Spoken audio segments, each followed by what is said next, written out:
The rule of thumb that the original is always the best doesn't seem to apply to games as much as other media. When given another shot at polishing and expanding upon established gameplay concepts, developers tend to be very successful at making good sequels, oftentimes just getting better and better. But of course, there's a ton of sequels out there that are simply ignored, forgotten, or maligned on the principle of not being what people expect from a series. In a previous Hidden Gems episode, Tri defended a couple of less popular entries in famous game series, but there are plenty of others that we think are also deserving of a fresh look. Games you maybe never bothered with because popular opinion was against them. So let's take a look at 4 more sequels that you didn't know were actually good.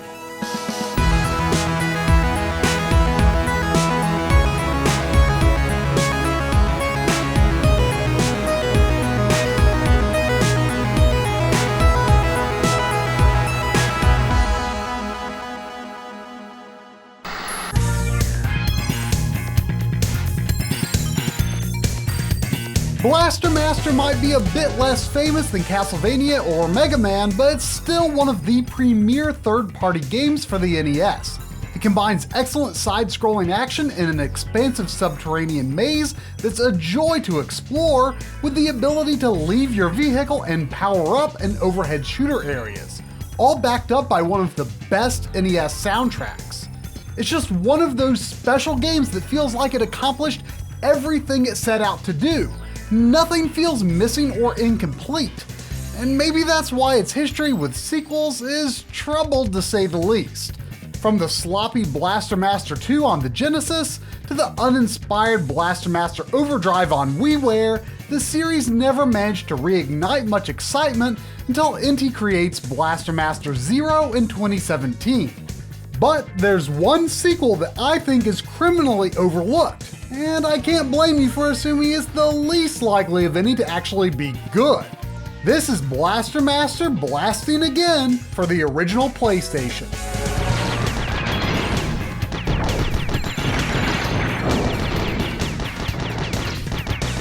Now I know you're thinking, come on, Blaster Master in 3D, let alone 3D from that era? It's natural to meet the very idea with some skepticism. It just sounds like it has no chance of working at all, and yet Blasting Again is more or less exactly what I would have hoped for from Blaster Master in 3D, if I had ever dared hope such a thing might work. A bit of context, Blasting Again was sold as a budget title some months after the release of the PlayStation 2, which certainly explains why it didn't get much attention. Also important is that the original Blaster Master features a wildly different story from Metafight, that's the Japanese version. The game was only really a hit in North America, so what's fascinating is that the Blaster Master book from the Worlds of Power series, an American novelization that basically follows the localized plot, but adds a number of elements not in the game, came to serve as the basis for the story in Blasting Again. It's an unlikely twist of canon, but one that I feel shows a great deal of respect for its predecessor's roots and the audience that made the original a success. I mean, yeah, the story is kinda dumb and told with rather, let's say, quaint voice acting. What made these tracks? These are huge. But regardless, this adherence to the campy lore is impressive and commendable. If you want to learn more about the background, watch the video that Coury did on the Blaster Master Worlds of Power book. The main characters in Blasting Again are the children of Jason, the hero of Blaster Master, and Eve, an alien character originally from the Worlds of Power book. Roddy drives the newest version of the Sophia, the series' signature tank, while his older sister Elfie serves as the navigator and engineer. Be careful, Roddy. There's something huge just ahead. You'll definitely want to be sure to use a DualShock to operate the Sophia J7, but it actually controls excellently in 3D. Now, it does feel like driving a tank, but it's a nimble one. To me, it feels like a faithful 3D interpretation of the original Sophia III. The addition of dodge jumps on L1 and R1 are a well-implemented addition for the new perspective. You don't have to worry about aiming vertically, and a bit of aim assistance helps keep the action from getting unwieldy. You can use 4 different types of special weapons, which change the Sophia's entire look. A minor gripe is that the tank upgrades are given to Roddy after Elfie finishes getting them ready, just coincidentally occurring right after boss fights. Functionally, it's the same, but it would feel a lot cooler to actually find the upgrades instead. As with the original Blaster Master, Roddy must sometimes leave the tank and proceed on foot. Also like the original, these segments are inferior to the tank segments, but the difference here is that they're not just fine but not as good, they're actually kind of bad. The gun upgrade system plays out similarly to the original, and you also have infinite grenades. The problem is that the camera can only be turned in 90-degree increments, and dodging enemy attacks is very difficult. A full screen attack that charges over time feels like a band-aid for the whole problem. These sections certainly didn't ruin the game for me, but they might test your tolerance for a loss of progress due to infrequent save points and other old school frustrations.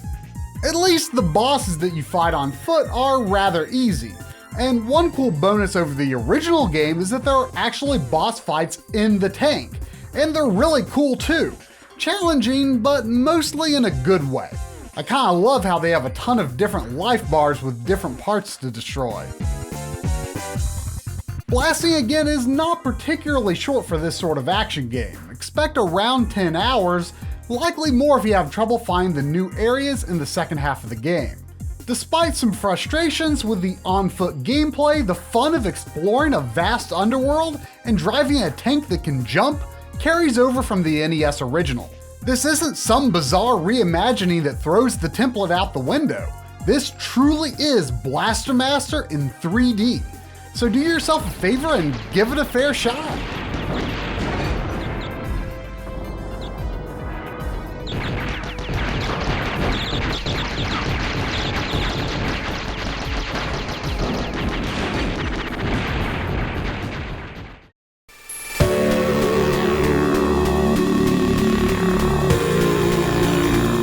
For the longest time, Japanese developer Treasure was staunchly against doing sequels to their own games, instead choosing to innovate with each title that they released. Besides Ikaruga, which is a sequel in story only to Radiant Silvergun, it wouldn't be until well into the Game Boy Advance's lifespan that they'd give fans what they wanted with the release of a couple of games, one of which was Gunstar Super Heroes. I came to realize over the years that a lot of people don't even know that this game exists. For a lot of people that do, it seems to have a reputation for being a poor follow-up to the original. Well, let's clear the air and give the game the respect it deserves because it does exist and it is awesome.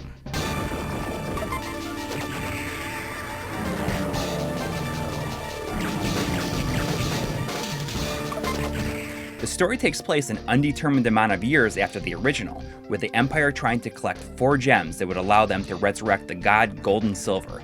It's up to Red and Blue, members of the group Third Eye, to find the gems first. At its base, there's a lot about Gunstar Super Heroes that makes it feel like more of a remake than a sequel.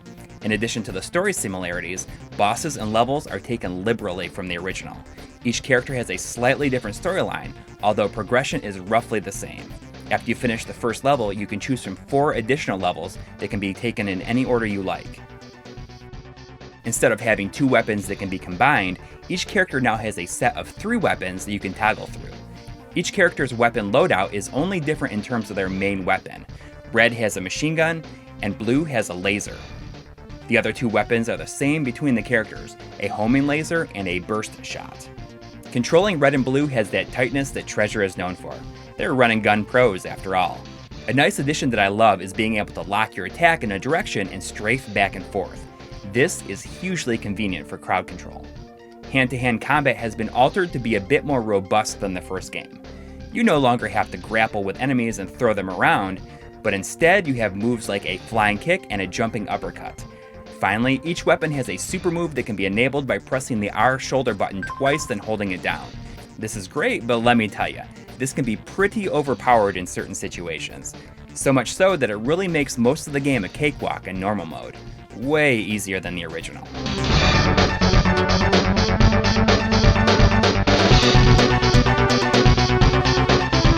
Gunstar Super Heroes is a really great looking and sounding game. The character sprites are significantly larger than the original because of the smaller screen size. but never feel unwieldy. Whether it be riding on top of a speeding pod, flying an attack chopper, or taking on the Empire's mothership, there's a lot more going on than just running and gunning. In typical Treasure fashion, every level has some great use of the GBA hardware, with tons of scaling and rotation at every turn. The soundtrack is awesome, with some truly fantastic remixes of tunes from the original game, despite the GBA's oftentimes fuzzy sounding audio. If you'd heard somewhere that Gunstar Super Heroes was a bad sequel, I highly recommend you give it a shot for yourself. I think you're going to be pleasantly surprised. Now, if this is the first time you've even heard of the existence of it, well, then there's your bit of good news for the day.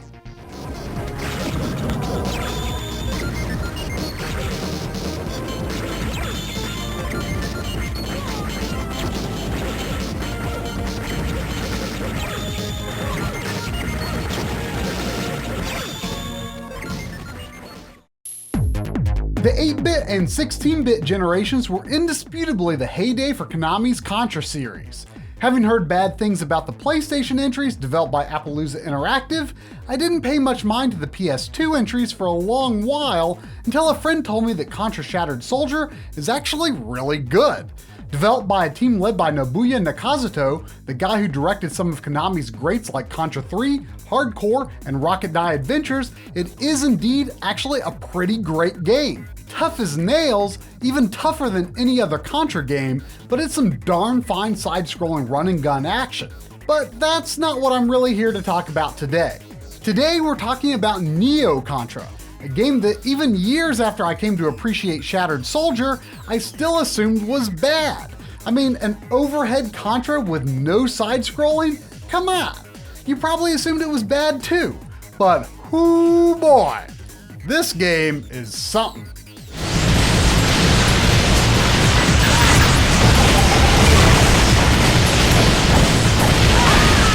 Neo Contra was also produced by Nakazato's team, and it's easy to see the underpinnings of Shattered Soldier. There's a generally similar look and feel here, overhead perspective aside.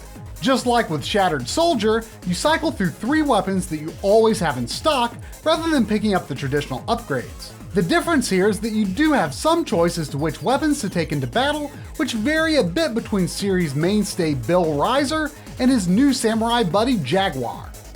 You might think that Neo Contra looks a lot like, say, one of the typical twin-stick shooters that became really popular in the following generation. It is not a twin-stick shooter. You use shoulder buttons to lock movement or hold aiming direction instead of freely moving and aiming with dual sticks, but in all other respects of gameplay, it does feel related to the genre. Simply put, it just plays well, and it's fun to co-op. So yeah, it's good. It's actually quite good. It's a well-made game. I mean, I'm not going to retroactively call it Game of the Year 2004 or nothing, but it's a fun time. But still, there's more to Neo Contra that elevates it beyond a mere good game, and that comes in the form of incredible voice acting and story. Well, I never! What? You think you can equal the great Plant Contra? Just who do you think you are? Isn't that amazing? And check this out, there's this one level where you run on a helicopter. The blades! You run on the spinning blades. This was the moment when I knew I was playing something truly special. Okay, so yes, this is all bad, but it's definitely the best sort of good bad, right? I mean, it's mostly intentional silliness, I'm sure, but it's good stuff. Unless you're the sort who takes your Contra way too seriously, but I just can't not have a good time when I'm encountering characters like Mystery G and Animal Contra. So, another of the 4 elite. So thoughtful of you to wander blindly into my trap. Trap? Neo Contra is a heck of a lot more approachable and a lot easier to finish when compared to Shattered Soldier. But just like with its predecessor, additional levels and endings are locked behind a score system that can be challenging to surmount. If you want to see some more pretty special stuff without making the effort, be sure to YouTube some of the endings.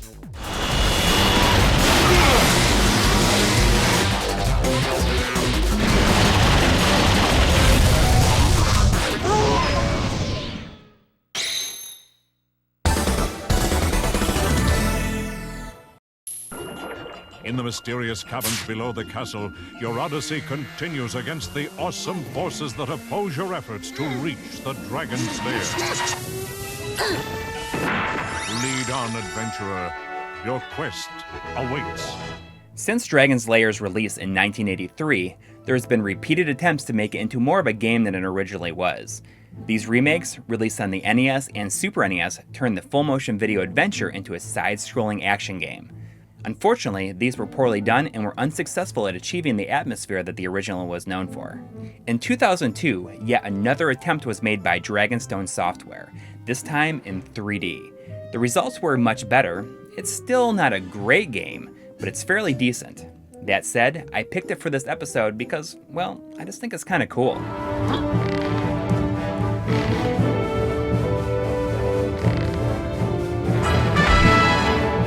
If you've never played Dragon's Lair, the plot is about as simple as it gets. You control the bumbling knight Dirk the Daring as he heads into a creepy castle to save Princess Daphne from the lumbering dragon, Singe.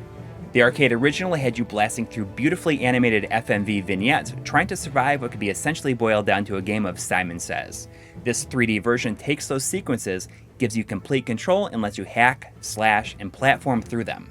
The most interesting thing to me was seeing these environments and events created in a 3D style. The most recognizable sequences are here, but I was a little surprised to find that there is also a lot of new material to keep the fans guessing. For instance, the battle with Singe is only about the halfway point of the game, while it was the climax of the original. Due to this expanded length, there's a whole bunch of additional story that fleshes out the villains and their motivations a bit more. Dirk himself obtains a number of extra abilities along the way that increase his power, such as floating and heat protection.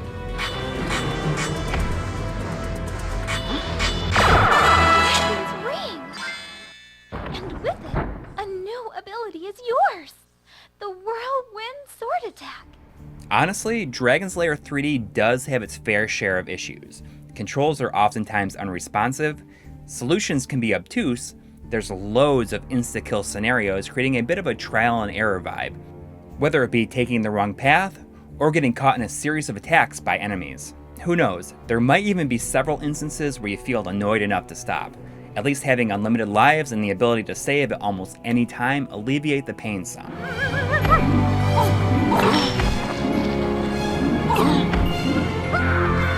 Probably my favorite part of Dragon's Lair 3D is its use of cell shading for Dirk and other characters.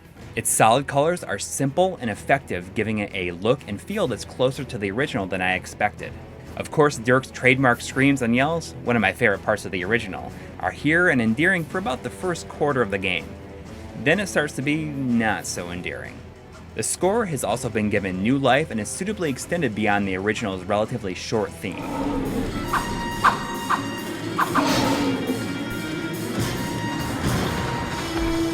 We've been looking at the original Xbox version here, which supports resolutions up to 1080i.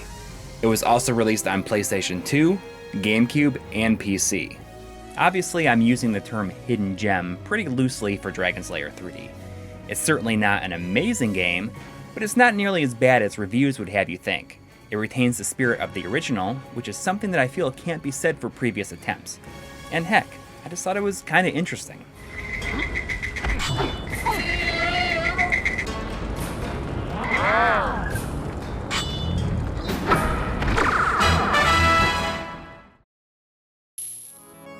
Well, even if they aren't all perfect, it just goes to show that a lot of ignored sequels might be more worth playing than you think. Maybe you heard that the story was terrible, but what if the gameplay was really good? Or if the game was average in many regards, but it had a lot of heart? Maybe these just weren't the sort of sequels people were looking for at the time they released, but perhaps today we can see them as interesting experiments or even just as outright very good games.